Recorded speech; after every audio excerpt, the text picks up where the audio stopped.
Hello बच्चों, आपको पता होगा कि जल्द ही 24 तारीख को हिंदी का पेपर है, जिसमें अपन 100 नंबर किस प्रकार लाएं उसकी जानकारियाँ दी जाएगी। आपको अब दिन बचा है हमारे पास एक, जिसमें अपन को तैयारी किस प्रकार करनी है, किस किस पार्ट को ज़्यादा पढ़ना है, किसको नहीं पढ़ना, उसकी जानकारियाँ दी जाएगी। सबसे पहले आपको पता होना चाहिए कि हमारी किताबें 3 हैं। 3 किताबों के अंदर क्या क्या जानकारी आती है, क्या क्या नहीं आती, जिनमें सबसे पहला एक वितांत है। वितांत आपको पता है कि इसमें आपको किस प्रकार के क्वेश्चन पढ़ने, किस प्रकार के नहीं पढ़ने। कहते हैं ओनली फॉर, इसमें आपको कवि परिचय नहीं पढ़ना है, केवल आपको इसके प्रश्न उत्तर पढ़ने हैं। ये 3 पार्ट हैं, ये तीनों ही पार्ट 12 अंक के हैं। कितने अंक के हैं? 12। इसका मतलब 5 क्वेश्चन आएंगे आपके वस्तुनिष्ठ और पीछे वाले सारे लघुरात्मक और एक निबंधात्मक जो अथवा में आएगा। तो आप किसी 2 पार्ट को अच्छी तरह से मजबूत कर लें, चाहे आप सिल्वर वेडिंग को मजबूत कर लें, चाहे आप जूझ को मजबूत कर लें। फिर आपके मेन दूसरी किताब है जो 32 नंबर की है, आरओ। उसमें आपको इम्पोर्टेंट सबसे बड़े ध्यान रखना है कि ये टोटल 32 अंक की है। इसको 2 भागों में बांटा गया है, एक पद्य भाग में और एक गद्य भाग में। पद्य भाग आपके आएगा 14 नंबर का, गद्य आएगा 18 का, मिलाकर टोटल 32 अंक होंगे। लेकिन गद्य भाग को थोड़ा ज़्यादा पढ़ना है क्योंकि इस बार गद्य भाग थोड़ा ज़्यादा अंक का है। चलो बेटा, अब आपको पता चला कि 32 अंक, तो आपको ज़्यादा गद्य भाग रखना है क्योंकि उसके पार्ट ज़्यादा हैं। फिर आता है एक किताब, आपको अगर तीसरी पता है तो जनसंचार। अगर कई बच्चे ऐसे हैं जिनको अभी तक ये भी नहीं पता कि जनसंचार में 3 पार्ट इंपॉर्टेंट है। कितने पार्ट? 3 पार्ट। अगर आपको नहीं पता है तीसरा, चौथा, 5वां, ये भी आपके टोटल 7 अंक की हैं।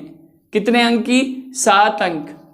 अगर आपको पता है जनसंचार 7 अंक है तो 3 पार्ट आपको अच्छी तरह से पढ़ने हैं, तीसरा, चौथा, 5वां, क्योंकि ये 11th 12th की सामूहिक थी, इस पर फोकस करना है। तो टोटल 12, 32, 17, 7। फिर आपके इंपॉर्टेंट आता है चौथा पार्ट, जिसे अपन कहते हैं व्याकरण। क्या कहते हैं? व्याकरण, जो आपके टोटल आएगी 17 नंबर की। अगर आपको नहीं पता है व्याकरण में क्या क्या है, उसके आधार पर पहला व्याकरण में अगर अपन देखे जाए तो व्याकरण के अंदर सबसे पहला आता है भाषा, जो आपके वस्तुनिष्ठ क्वेश्चन में पूछा जाएगा। दूसरे नंबर आता है व्याकरण, जो आपके वस्तुनिष्ठ लिपि, ये आपके 2 अंक का आएगा। आपको ज़्यादा पार्ट देना है आरओ को, ज़्यादा दबाव देना है व्याकरण को, क्योंकि वितांत और जनसंचार तो एकदम सरल है, एक बार पढ़ते हैं, आपने पहले भी पढ़ा होगा। इस पे ज़्यादा फोकस करने के, ज़्यादा जो अंक हैं उस पर फोकस करना। व्याकरण में भाषा, लिपि और व्याकरण और भाषा। दूसरा टॉपिक आता है अलंकार, जो आपके 2 अंक का होगा, जो ओनली फॉर रिक्त स्थान में आएगा। ये आपको पता होना चाहिए। अलंकार आपके टोटल 9 हैं। आपको नाम पता होंगे कि भाई ये जो अपन अगले वीडियो में शेयर करेंगे और बताएंगे किस प्रकार इनको पढ़ना है। अलंकार के बाद तीसरे नंबर आता है शब्द शक्ति, जो भी आपके रिक्त स्थान में आएगा। आपको पहले पार्ट पता होना चाहिए, आप किसको कितना दबाव दे रहे हो, कितना पढ़ रहे हो, वो आपको पता होना चाहिए। शब्द शक्ति, अलंकार, व्याकरण, लिपि, ये 2-2 अंक के। फिर चौथे नंबर आता है पत्र, जो आपके आएगा 4 अंक का। 5वें नंबर आएगा निबंध, जो आपके आएगा 5 अंक का। टोटल मिलाकर निबंध अभी तक यहाँ टोटल हुए हैं 15। फिर अगर आपको पता है इसी में पार्ट्स जो आगे आता है वो आता है पारिभाषिक शब्दावली। अगर आपको सबको पता है पारिभाषिक शब्दावली आपके 2 अंक की आएगी।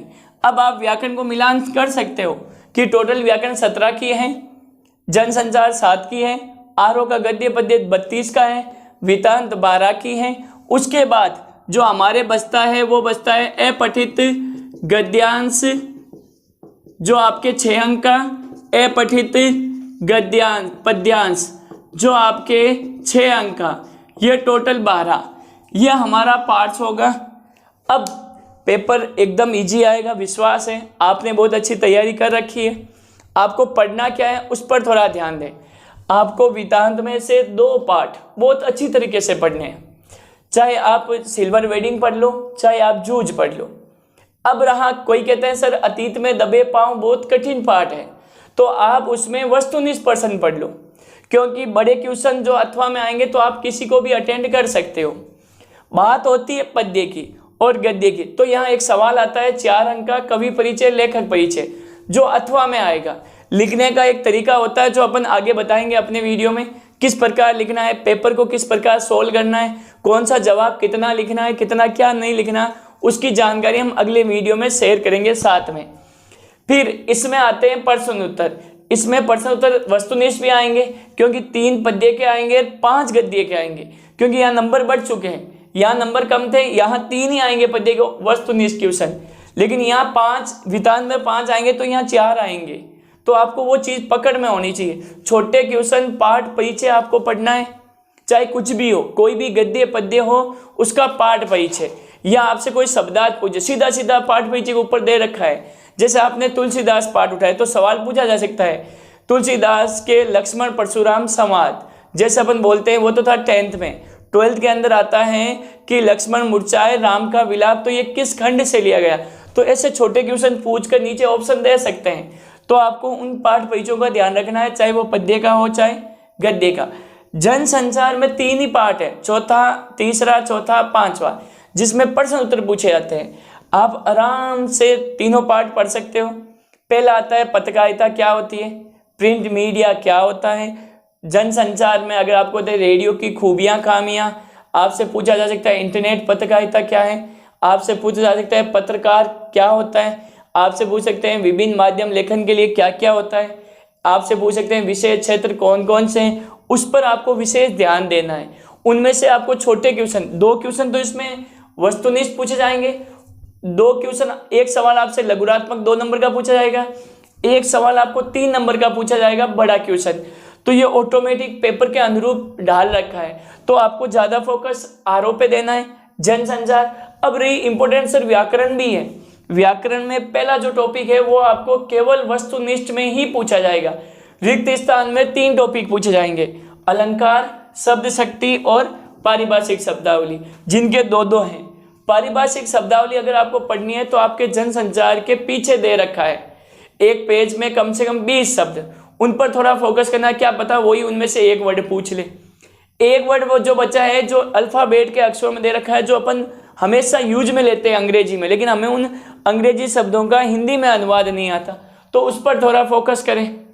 अपठित गद्यांश और पद्यांश का भी एक तरीका होता है, जिसको सोल्व करने का भी एक तरीका है, जो अपन आगे उसके आधार पर समझाएंगे। और ये हमारा मैटर है हिंदी का। आपको फोकस ज़्यादा आरोप पे देना है, उसके बाद ज़्यादा व्याकरण पर देना है, और वितान के प्रश्न उत्तर किस प्रकार आएंगे, क्या आएंगे, वो अपन अब सिर्फ इसका अगला जो वीडियो आएगा उस पर अपन शेयर करेंगे। और कोई है तो आप कमेंट्स करके बता सकते हैं और पूछ सकते हैं। धन्यवाद।